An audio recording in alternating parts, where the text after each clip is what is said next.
रहीम। अस्सलाम वालेकुम बच्चों। आज की क्लास के अंदर हम जो है लास्ट टॉपिक को डिस्कस करेंगे होम्योस्टेसिस के हवाले से। जो आपका चैप्टर था होम्योस्टेसिस, उसका लास्ट टॉपिक आज डिस्कस करने जा रहे हैं। हम इस टॉपिक के अंदर एक्सक्रीशन को पढ़ेंगे डिफरेंट एनिमल्स के हवाले से कि एक्सक्रीशन क्या है, डिफरेंट एनिमल जिसमें प्लेनेरिया को पढ़ा जाएगा, अर्थवॉर्म को पढ़ा जाएगा और कॉकरोच को पढ़ा जाएगा। जब हम इन चीज़ों को पढ़ते हैं तो हम ये जानने की कोशिश करते हैं कि डिफरेंट ऑर्गेनिज्म में डिफरेंट पार्ट्स और एक्सक्रीटरी ऑर्गन और फिर उनकी इंपॉर्टेंस क्या क्या है, उनका फंक्शन क्या है, उनकी लोकेशन क्या है और इसी तरीके से उसका स्ट्रक्चर क्या है। इसी हवाले से हम थोड़ा सा इंट्रोडक्शन भी कर लेते हैं उन ऑर्गेनिज्म के हवाले से। तो आइए आज का जो टॉपिक है वो excretion in planaria, earthworm and cockroach के हवाले से हम डिस्कस करने के लिए जा रहे हैं। स्टार्ट करते हैं हम पहले आपके एक्सक्रीशन प्लेनेरिया के अंदर। याद रखिए कि इंट्रोडक्शन के अंदर जब हम प्लेनेरिया को देखते हैं तो ये बिलोंग करता है फाइलम प्लेटीहेलमिन्थेस से। एमसीक्यूज है आपका, planaria belongs to phylum platyhelminthes और सिलेंट्रेटा, ठीक है जी, सिलोम वाले। Then excretion through flame cell, इनकी एक्सक्रीशन कहां से होगी? फ्लेम सेल से। आपका एमसीक्यूज है कॉल्ड प्रोटोनेफ्रीडिया, ठीक है जी, प्रोटोनेफ्रीडिया कहा जाता है फ्लेम सेल को, ये भी आपका क्या है? एमसीक्यूज है। प्लेनेरिया का स्ट्रक्चर कुछ इस तरीके से होता है।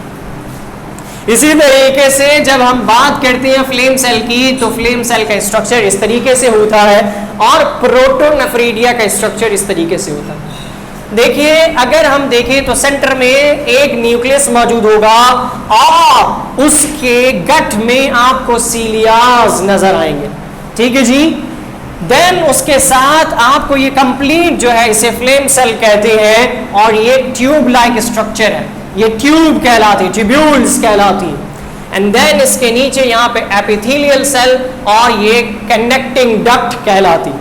अगर हम देखें प्लेनेरिया के स्ट्रक्चर को तो इस तरीके से इसका स्ट्रक्चर मौजूद होता है। ये प्लेनेरिया का स्ट्रक्चर है और डायग्राम। जब भी हम प्लेनेरिया की बात करें तो हमें ये समझ में आ जाना चाहिए प्लेटीहेलमिन्थेस से बिलोंग करता है, सिलेंट्रेटा से बिलोंग करता है, एक्सक्रीशन फ्लेम सेल से होगी जिसे प्रोटोनेफ्रीडिया कहते हैं।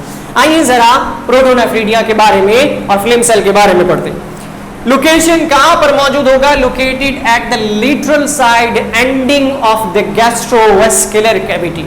गैस्ट्रोवेस्कुलर कैविटी के एंड साइड पर मौजूद होगा क्या? प्रोटोनेफ्रीडिया। स्ट्रक्चर क्या है इसका? सिंपल स्ट्रक्चर है with one nucleus. Simple structure है, एक न्यूक्लियस होगा इसके अंदर। सिंपल स्ट्रक्चर है, एक न्यूक्लियस होगा इसके अंदर। अगर हम प्लेनेरिया के स्ट्रक्चर को देखें तो इस पोर्शन को अगर हम निकालें तो ये एक फ्लेम सेल, बात समझ में आ गई? ये फ्लेम सेल ये रहा। अब न्यूक्लियस भी मौजूद है और लोकेशन कहाँ है उसकी? एंड साइड पर गैस्ट्रोवेस्कुलर कैविटी के। बात समझ में आ गई? सिंपल स्ट्रक्चर है जो कि अपने पास सिंपल न्यूक्लियस रखेगा, सीलियाज रखेंगे, एपिडर्मल लेयर रखेगा, कनेक्टिंग डक्ट रखेगा। अब जब हम बात करते हैं फ्लेम सेल की, ठीक है जी, ओपनिंग गट है, देन उसके बाद वो ट्यूब्यूल है जहां से एक्सक्रीशन होगी, कनेक्टिंग डक्ट से एक्सक्रीट आउट हो जाएगा। बात समझ में आ गई? देन इसका फंक्शन क्या है? परफॉर्म करेगा फिल्ट्रेशन एंड एब्जॉर्प्शन। बात समझ में आ गई? प्लेटीहेलमिन्थेस बिलोंग टू, सॉरी, आपका ये जो क्या है प्लेनेरिया है, प्लेटीहेलमिन्थेस से बिलोंग करेगा और सिलेंट्रेटा से बिलोंग करेगा। इसी तरीके से इसके अंदर जो एक्सक्रीटरी ऑर्गन है फ्लेम सेल और प्रोटोनेफ्रीडिया, उसकी लोकेशन कहाँ होगी? डॉर्सल साइड, ठीक है जी, lateral side ending of the gastrovascular cavity. Structure simple होगा, न्यूक्लियस रखिएगा, सीलिया रखिएगा, ठीक है जी, सीलियरी लोकोमोशन होगी और उसके बाद परफॉर्म जो फंक्शन करेगा वो फिल्ट्रेशन करेगा और एब्जॉर्प्शन करेगा। जब हम फ्लेम सेल को पढ़ते हैं तो उसके इस फ्लेम सेल को जब हम एक्सक्रीटरी ऑर्गन में पढ़ते हैं तो प्रोटोनेफ्रीडिया के स्ट्रक्चर को देखते हैं। याद रखिए कि आप प्रोटोनेफ्रीडिया के स्ट्रक्चर को जब देखते हैं तो आपको एक सिंपल स्ट्रक्चर नजर आता है इस तरीके से। अब इस स्ट्रक्चर के अंदर ऊपर आपको न्यूक्लियस नजर आएगा, ये रहा न्यूक्लियस, बात समझ में आ गई। देन उसके बाद आपको सीलिया नजर आएंगे, सिलियरी लोकोमोशन नजर आएगी। देन ओपनिंग गट यानी एपिडर्मल गट होगी जो कि कलेक्टिंग डक्ट के ऊपर मौजूद होगी। कलेक्टिंग डक्ट से वो क्या करेगा, कलेक्ट करेगा और उसको एक्सक्रीट आउट करेगा, फिल्ट्रेशन और एब्जॉर्प्शन पर काम करेगा इसका फ्लेम सेल और प्रोटोनेफ्रिडिया। आइए जरा आगे चलते हैं जिसके अंदर हम एक्सक्रीशन पढ़ते हैं, किसकी, आपके अर्थवर्म के। बच्चों जब भी हम अर्थवर्म की बात करते हैं तो हम ये देखते हैं कि ये क्या है, ट्रिप्लोब्लास्टिक है। ट्रिप्लोब्लास्टिक यानी 3 लेयर्स से बनने वाले एंडोडर्म, एक्टोडर्म और मेसोडर्म। इसी तरह से इनकी बॉडी जो होती है वो सेगमेंटेड बॉडी होती है। बॉडी पोर्शन डिवाइड होते हैं इनके सेगमेंटेड बॉडीज के अंदर। सिंपल हार्ट्स मौजूद होंगे, गैंगेला मौजूद होगा, ठीक है जी, एक्सक्रीटरी ऑर्गन मौजूद होंगे। जब हम पढ़ते हैं अर्थवर्म को तो हमें पता चलता है बिलोंग्स टू फाइलम एनालिडा, ठीक है जी, फर्स्ट ईयर में भी पढ़कर आए हैं आप, एमसीक्यू से आपका। Contain a separate organ called metanephridia, अपने पास सेपरेट ऑर्गन रखता है एक्सक्रीशन के लिए, जिसे मेटानेफ्रिडिया कहा जाता है। क्लियर हो गई बात। अब आते हैं आगे। जब आप बात करते हैं लोकेशन की तो dorsal side of the body cavity, ये डॉर्सल साइड पर मौजूद होगा, सतही साइड पर मौजूद होगा। स्ट्रक्चर क्या है, contain network of capillaries, network of capillaries, network of capillaries. Then are narrow opening called nephrostome, ठीक है जी। अब आपके पास इसमें नेफ्रोस्टोम भी होगा और नेफ्रोपोर भी होगा। क्लियर होगी बात। जब हम नेफ्रोस्टोम और नेफ्रोपोर की बात करते हैं तो हम इसके स्ट्रक्चर को पढ़ते हैं।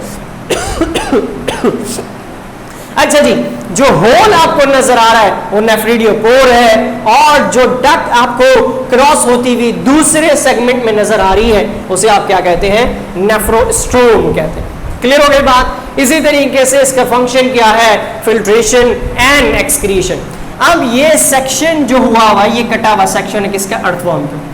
पहली चीज आपको पता चल गया कि ट्रिप्लोब्लास्टिक ऑर्गेनिज्म, जब ट्रिप्लोब्लास्टिक ऑर्गेनिज्म है तो सेगमेंटेड बॉडी है इसकी, तमाम के तमाम ऑर्गन, गैंगुला, हार्ट, सिंपल हार्ट, वो सारे के सारे इसमें रिपीट हो रहे हैं। देखिए बच्चों, आपने इसकी डायसेक्शन भी करनी, आपने इसकी डायसेक्शन करने के लिए इसको पढ़ना भी है। जब आप इसकी डायसेक्शन करेंगे तो आपको प्रॉपरली इसकी डायसेक्शन को करना पड़ेगा। जब आप प्रॉपरली इसकी डायसेक्शन को करेंगे तो उन चीजों को आप देखेंगे, आपको ये पता चलेगा कि आपने इसकी डायसेक्शन कैसे करनी। अगर आपने तेजी से काट दिया तो सारा का सारा इसमें से आपको क्या नजर आएगा या क्या निकलेगा, तमाम की तमाम वो चीज निकलेगी जिसे आप क्ले कह रहे हो, क्योंकि मिट्टी भरी हुई होगी इसके अंदर। अब क्योंकि आपने इसे डायसेक्ट करना है सिर्फ इसकी स्किन से लेकर, हल्का हल्का सा डायसेक्ट करोगे, डॉर्सल साइड और वेंट्रल साइड को देखोगे, बात समझ में आ गई। सेगमेंटेड बॉडी को काटना है, आपने इस पोर्शन को काटना है, किससे, ब्लेड से नहीं कटेगा, कॉमन पिन से आपने इसको काटना। कॉमन पिन अगर अंदर गई तो नेफ्रिडियोपोर और नेफ्रिडियोस्टोम दोनों कट जाएंगे, पता ही नहीं चलेगा आपको कि फिल्ट्रेशन हो रही है या एक्सक्रीशन हो रही है। तो पॉइंट जो कि होल है उसको भी आपने देखना है नेफ्रिडियोपोर के हवाले से, और फिर उसके साथ उस जगह से, यानी कि ये जो कैपिलरीज आगे मूव कर रही हैं एक सेगमेंट से दूसरे सेगमेंट, दूसरे सेगमेंट से तीसरे सेगमेंट के अंदर, उसे आपने क्या कहना है, नेफ्रिडियोस्टोम कहना। क्लियर हो गई बात। पता चल गया फाइलम एनालिडा से बिलोंग करेगा।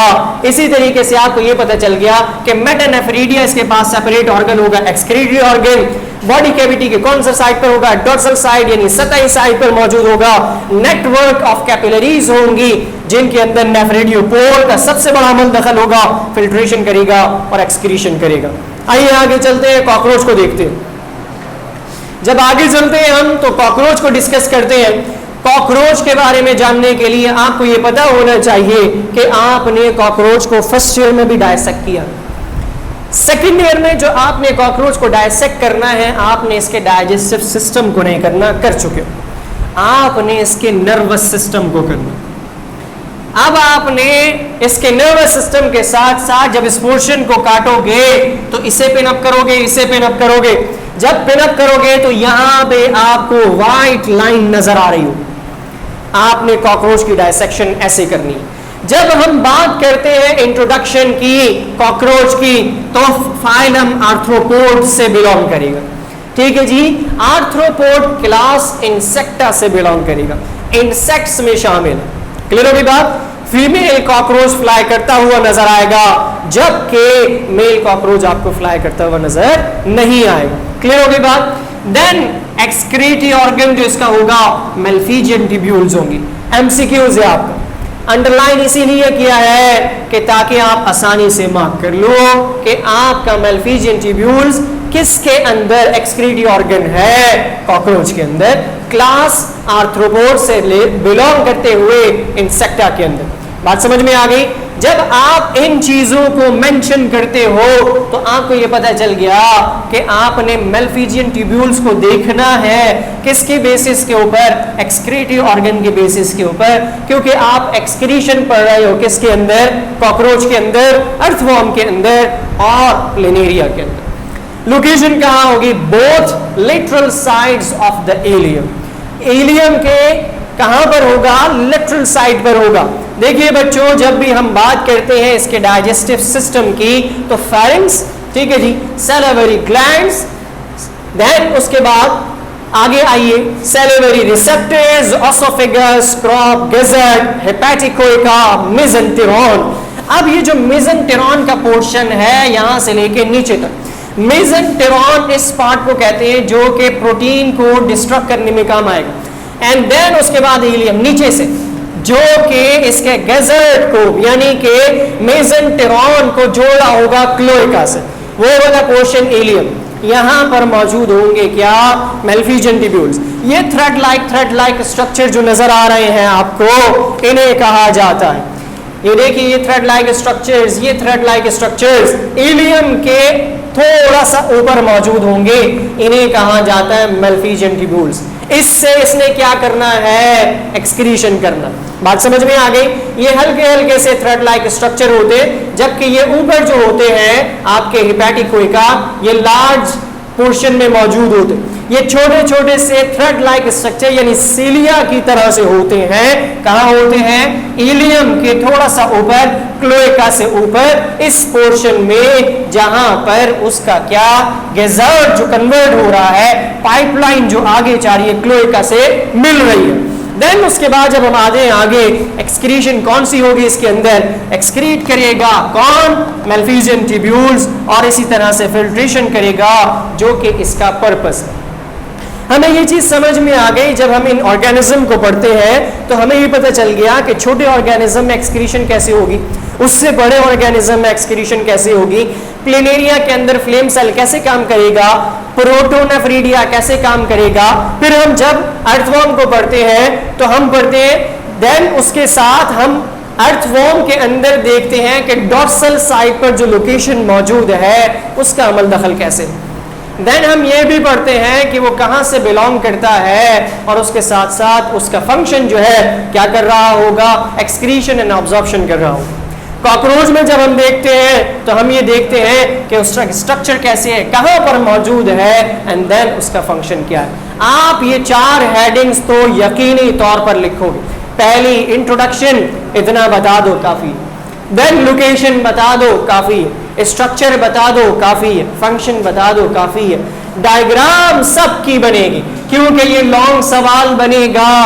अगर ये लॉन्ग सवाल बनता है इस चैप्टर से ज़ूलॉजी के पोर्शन में, तो फिर क्या होगा? किडनी का सवाल नहीं बनेगा, नेफ्रॉन का सवाल नहीं बनेगा, excretion in earthworm, planaria and cockroach के अंदर बनेगा। तो जब ये सवाल बनेगा तो आपको इन तीनों की डायग्राम भी बनानी पड़ेगी और इन तीनों की आपको क्या बनानी पड़ेगी? एक्सप्लेनेशन भी देनी पड़ेगी। कॉकरोच के अंदर जब हम बात करते हैं तो बच्चों याद रखिए, कॉकरोच की बॉडी 3 हिस्सों में डिवाइड होती है। वो 3 हिस्से कौन से हैं? पहला हेड, थॉरैक्स और एब्डोमेन। उसके लिए आइए नेक्स्ट स्लाइड पर। जब आप नेक्स्ट स्लाइड पर आते हैं तो नेक्स्ट स्लाइड पर आने के बाद आप ये देखते हैं कि आपको ये पता चलता है कि इसके अंदर हेड कहाँ, थॉरैक्स कहाँ और एब्डोमेन कहाँ। तो उसके लिए हम चलेंगे नेक्स्ट स्लाइड पर। जो नेक्स्ट स्लाइड है आपकी, उस नेक्स्ट स्लाइड को देखेंगे, उसके अंदर आपको पता चलेगा कि 3 पोर्शन कौन कौन से। देखिए बच्चों, पहला पोर्शन हेड, ठीक है जी, नेक तक इसका हेड पोर्शन है जो कि माउथ से। देन उसके बाद जो फोर गट है, पहला वाला हिस्सा गट, थॉरैक्स कहलाएगा, यहां से लेके उसके एब्डोमेन से कनेक्ट हो जाएगा। देन एब्डोमेन के अंदर मिड गट होगा और हाइंड गट होगा, जिसे मेल्फिजियन ट्यूब्यूल जहां पर मौजूद होंगी और एनस आखिर में मौजूद होगा। अगर आप बात करें किसकी, इस ऑर्गेनिज्म की जो कि कॉकरोच के फॉर्म में आपके सामने है, तो आप इसको जब पढ़ते हैं एक्सक्रीटरी ऑर्गन के साथ तो आपको एक इलियम का पता होना चाहिए, मेल्फिजियन ट्यूब्यूल्स का पता होना चाहिए, रेक्टम का पता होना चाहिए। इसी तरीके से इस पोर्शन को आपने अच्छी तरह से देखना है, जहां पे मिड गट और मेल्फिजियन ट्यूब्यूल्स, यानी ये वाला पोर्शन जहां से आपको ये पता चलेगा कि मेल्फिजियन ट्यूब्यूल्स इसके अंदर क्या कर रहे हैं, एक्सक्रीटरी ऑर्गन का काम कर रहे हैं। तो अर्थवर्म, कॉकरोच और प्लेनेरिया, ये 3 मिलाकर एक लॉन्ग सवाल बनेगा। ठीक है बच्चों, आपको ये पता चल गया कि प्लेनेरिया के अंदर एक्सक्रीशन कैसे होगी, अर्थवर्म के अंदर कैसे होगी, नेफ्रिडियोस्ट्रोम और नेफ्रिडियोपोर का फर्क समझ में आ गया, मेटानेफ्रिडिया आपको पता चल गया, प्रोटोनेफ्रिडिया पता चल गया, मेल्फिजियन ट्यूब्यूल्स पता चल गया। आज की क्लास को यहीं रखेंगे, नेक्स्ट क्लास में जब आगे आएंगे तो हम इस चैप्टर को आगे लेकर चलेंगे। आज आपका टॉपिक यहाँ पे ख़त्म होता है और आपका चैप्टर भी ख़त्म होता है। अल्लाह हाफिज़। हमने इस चैप्टर के अंदर होम्योस्टेसिस के चैप्टर के अंदर ऑस्मो रेगुलेशन को पढ़ा, एनिमल्स के अंदर ऑस्मो रेगुलेशन को पढ़ा, प्लांट्स के अंदर थर्मो रेगुलेशन को पढ़ा, एनिमल्स के अंदर, प्लांट्स के अंदर। हमने इसमें डिफरेंट प्लांट्स को भी पढ़ा, डिफरेंट एनिमल्स को भी पढ़ा। हमने एक्सक्रीशनी एतबार से हमने डिफरेंट ऑर्गन्स को भी पढ़ा, हमने स्किन को पढ़ा, हमने लिवर को पढ़ा, इसी तरीके से हमने किडनी को पढ़ा जो कि ऑर्गेनिज्म या एनिमल्स में एक्सक्रीटरी ऑर्गन। इसी तरह से हमने किडनी के बाद छोटे ऑर्गेनिज्म को भी पढ़ लिया, स्मॉल ऑर्गेनिज्म को, जिसमें प्लेनेरिया, अर्थवर्म और कॉकरोच शामिल। हमने लार्जर को भी पढ़ लिया, जिसके अंदर हमने किडनीज को डिस्कस कर लिया, हमने यूरेटर को डिस्कस कर लिया, यूरेथ्रा को डिस्कस कर लिया, कनेक्टिंग डक्ट को डिस्कस कर लिया। और कलेक्टिंग डक्ट को डिस्कस करने के साथ साथ हमें ये पता चल गया कि जब हम किडनी को डिस्कस करते हैं तो उसके अंदर कितने डिफरेंट पार्ट्स हैं, कितने डिफरेंट टिश्यूज हैं और कितने कितने फंक्शंस हैं। इन तमाम चीज़ों को जब हम पढ़ते हैं तो फिर हम आते हैं किस पर, मरीन वाटर पर भी आते हैं, फ्रेश वाटर पर भी आते हैं, टेरेस्ट्रियल ऑर्गेनिज्म पर भी आते हैं। इसी तरह से हम उन ऑर्गेनिज्म पर भी आते हैं जो स्टोरेज करते हैं वाटर को। इसी तरह से उन ऑर्गेनिज्म को भी देखते हैं जो एक्सक्रीट करते हैं यूरिक एसिड को। इसी तरह से उन ऑर्गेनिज्म को भी देखते हैं जो यूरिया को और कुछ अमोनिया को एक्सक्रीट करते हैं। इस चैप्टर के अंदर एक बहुत बड़ा समंदर था, किसके एतबार से, नॉलेज के एतबार से। इसके लास्ट टॉपिक के अंदर आपने उन ऑर्गेनिज्म को पढ़ा जिनके अंदर एक्सक्रीटरी ऑर्गन थोड़े से टिपिकल, जैसे प्लेनेरिया के अंदर फ्लेम सेल। इसी तरीके से अर्थवर्म के अंदर जब आप बात करते हैं तो मेटानेफ्रिडिया, ठीक है जी, नेफ्रिडियोपोर को डिस्कस करते हैं, नेफ्रिडियोस्ट्रोम को डिस्कस करते हैं। देन जब आप आगे चलते हैं कॉकरोच के अंदर तो मेल्फिजियन ट्यूब्यूल्स को डिस्कस करते हैं।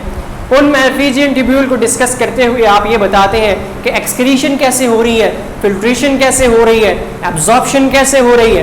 फिर आप उनके पूरे सिस्टम को पढ़ लेते हैं। देखिए बच्चों, इस साल आपने जो प्रैक्टिकल्स करने, उन प्रैक्टिकल्स के अंदर आपने कॉकरोच को दोबारा से डायसेक्ट करना है। कॉकरोच को डायसेक्ट करके आपने उसके डाइजेस्टिव सिस्टम को नहीं पढ़ना, आपने इस सिस्टम को पूरा का पूरा निकाल देना। यहां से आप कट करोगे, इसे पिन अप कर दोगे तो यहां से इसका नर्वस सिस्टम नजर आ रहा है, आप उसके नर्वस सिस्टम को पढ़ोगे। इसी तरह से फ्रॉग के नर्वस सिस्टम को भी पढ़ना है आपने, और फ्रॉग के नर्वस सिस्टम के साथ साथ रिप्रोडक्टिव सिस्टम को भी पढ़ना है। तो इस चैप्टर के अंदर आपने balancing of the body, internal temperature को बैलेंस करने के लिए तमाम के तमाम कॉन्सेप्ट्स को पढ़ा, फीडबैक मैकेनिज्म को पढ़ा, जिसके अंदर आपने पॉजिटिव नेगेटिव फीडबैक मैकेनिज्म को पढ़ा। इसी तरीके से आपने प्लांट्स के अंदर जीरोफाइट्स, मीजोफाइट्स, हेलोफाइट्स, हाइड्रोफाइट्स, उनके कैरेक्टर्स को पढ़ा कि कहाँ वो मौजूद होंगे, किस कदर इस स्टोमेटा उसके अंदर मौजूद होगा, ट्रांसपायरेशन होगी, गटेशन होगी, ये तमाम चीज़ें आपने डिस्कस की। फिर इस चैप्टर के अंदर आपने और भी चीज़ों को डिस्कस किया, जिसके अंदर आपने ये देखा कि फ्रेश वाटर ऑर्गेनिज्म और marine water organism, large volume urine का किसका है, लार्ज अमाउंट ऑफ यूरिन किसका है, कौन वाटर को ज़्यादा इंटेक करता है और यूरिन को, अमोनिया को ज़्यादा एक्सक्रीट कर रहा हो। हमें ये पता है कि वो ऑर्गेनिज्म जो समंदर में रहते हैं, आबी हयात है, वो अपना टॉक्सिक मटेरियल अमोनिया की फॉर्म में रिलीज कर रहे हो। इसी तरह से वो ऑर्गेनिज्म जो कि बर्ड्स कहलाते हैं, वो यूरिक एसिड के फॉर्म में।